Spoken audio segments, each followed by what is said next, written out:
Sziasztok srácok, üdvözöllek benneteket a csatornán. Ha még újak vagytok, akkor ez itt a kis E46 Touringom, amiből egy M3 Touringot fogok építeni. De ebben a videóban most nem erről a Touringról lesz szó.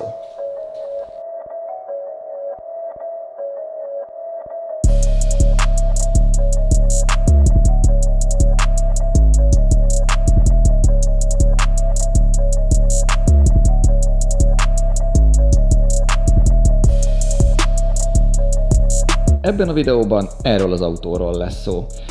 Korábban már biztosan feltűnt nektek egy-két videóban itt a háttérben, hogy csendesen megbújik. Őt 2022-ben, tavaly év elején vásároltam egy kedves ismerősöm segítségével, ezúton is köszi.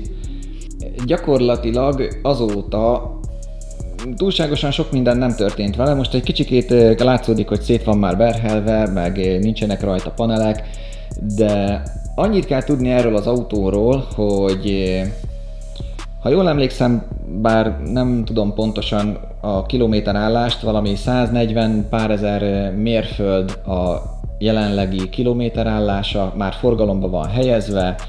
Ő egy eredeti, balkormányos, alvásszám szerint is E46 M3 Competition Package. Ő egy SMG váltós. Hát én nagyon szeretem az SMG váltót, szóval bocsi ezúton is, de ez a Competition Package már megkapta a CSL-nek az SMG programját is. Tehát ezzel már azért mondjuk úgy, hogy nem kell két kávét lefőzni egy-egy sebességváltás között, hanem ez azért már egy kicsikét gyorsabban működik. Annyit szeretnék még a sztoriához hozzátenni, hogy a műszaki, a honosítás már megvan rá, viszont azóta neki láttam felújítani, vagyis hát fel szeretném újítani, és arra gondoltam, hogy amíg a Touring készül, és olyan helyeken van, mondjuk karosszériás műhelyben, vagy fényezőnél, ahol hosszabb időt is eltölt, akkor közben megmutatnám, hogy hogyan haladok a kupéval.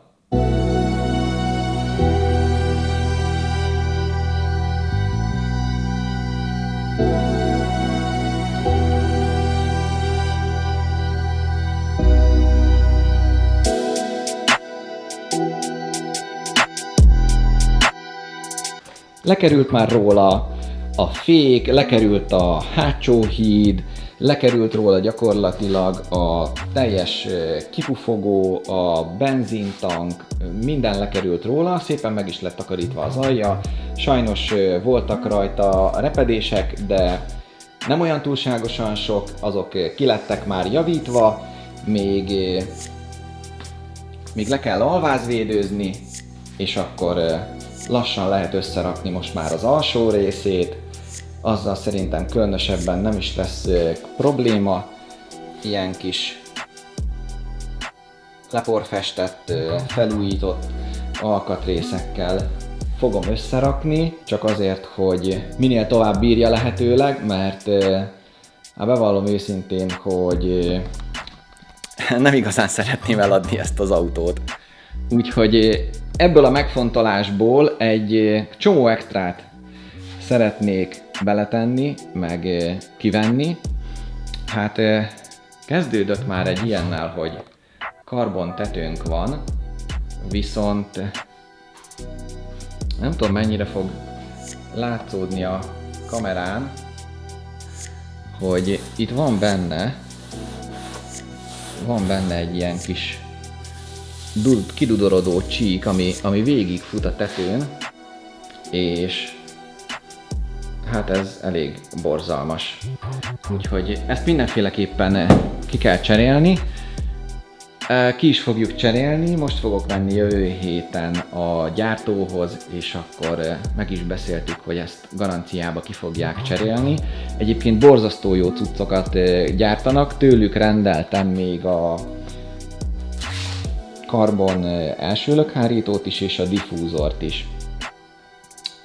Ezek voltak rajta egyébként, ettől a cégtől volt a karbon első lökhárító, CSL első lökhárító és a CSL diffúzor a fekete Turingon, amit egy korábbi videóban láttatok. Ezen kívül belül már egy kicsit a műszerfaltartó vasat felújítottam, már van egy szép alkantara kormány benne, új díszlécekkel, rendeltem hozzá ilyen szép piros gombokat is, aminek a linkjét beleteszem a leírásba is. Azt terveztem még, hogy kidobom belőle a súlycsökkentés jegyében a gyári nagy navit és mindenféle meghajtóját a csomagtartóból a kábelköteggel együtt, és helyette ezt a hertz szettet, vagyis hát ezt a 2 hertz szettet teszem be, ami elvileg egy nagyon jó minőségű hangszórószett, már nagyon kíváncsi vagyok rá, hogy hogy fog szólni. Félig meddig már megvan, hogy fogom tudni beszerelni, de azért vannak dolgok, amiket muszáj lesz egyediben megoldani, vagy egyedi konzolt készíteni hozzá, majd ehhez egy kis segítséget fogok kérni, hogy 3D nyomtatással konzolt csináljunk neki. Viszont a nagy előnye, hogy ahogy számolgattam, és ahogy a súlyát mértem, a régi gyári fejegységnek, hangszóróknak, vezetékeknek, mindennek a súlya az olyan 17,6 kg volt. Ez a pár hangszóró, a kis hifis kábelköteggel és egy ilyen nagyon frankó China fejegységgel, amivel egyébként szerintem tényleg nincsen semmi baj, teszi a dolgát, és ezekkel a jó hangszórókkal, még szerintem ez a nem olyan túl jó minőségű fejegység is elég jó hangokat fog kiadni, és ez a szett így mindenestől olyan 7 kg.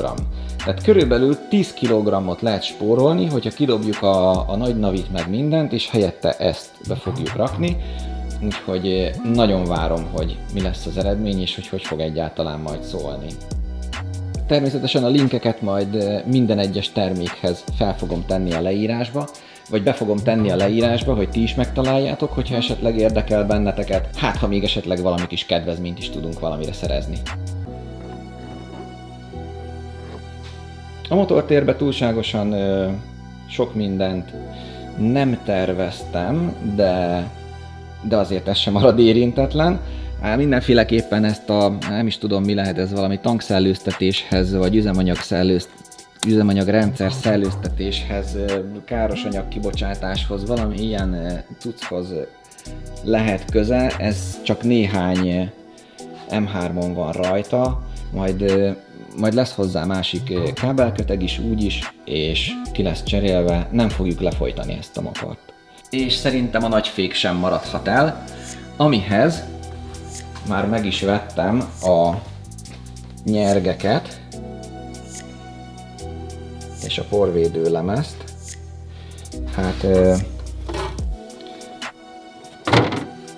ezeket a haddogattyús AMG GT nyergeket, illetve ezeket a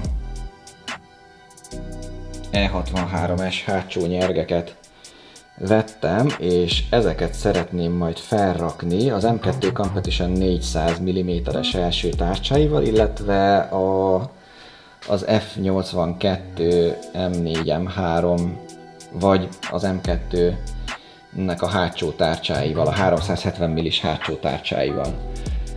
Valahogy számoltam a fékerő eloszlást, ha jól emlékszem, akkor ilyen 56-44-re jött ki, de majd pontosan utána számolok, most így fejből nem emlékszem rá pontosan.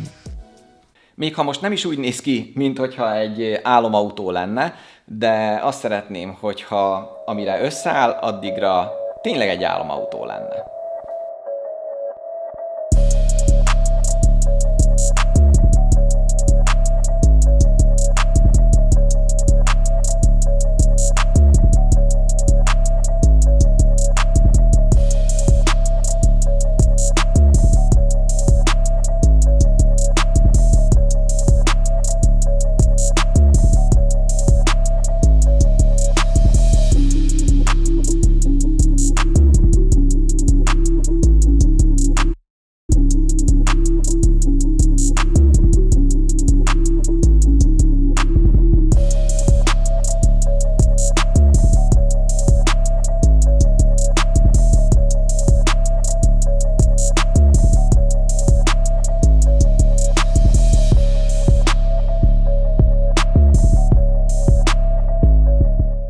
De ezekkel még közel sincs vége a listának.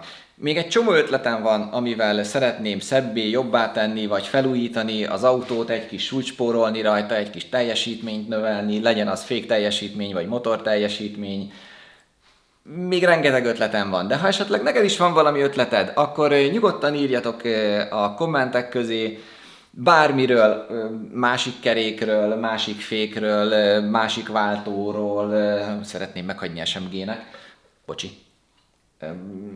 Visszaraknátok a napfénytetőt, mert amúgy eredetileg napfénytetős volt, vagy tudom is én, milyen színűre festenétek, vagy fóliáznátok-e, beltérben mit változtatnátok, írjátok meg kommentben, és beszélünk róla. Hogyha tetszett, akkor egyébként nyomjatok egy lájkot, ha kíváncsiak vagytok, hogy a kupénak is hogyan alakul a története úgy, mint a Touringnak, akkor mindenképp iratkozzatok fel, és találkozunk a következő videóban.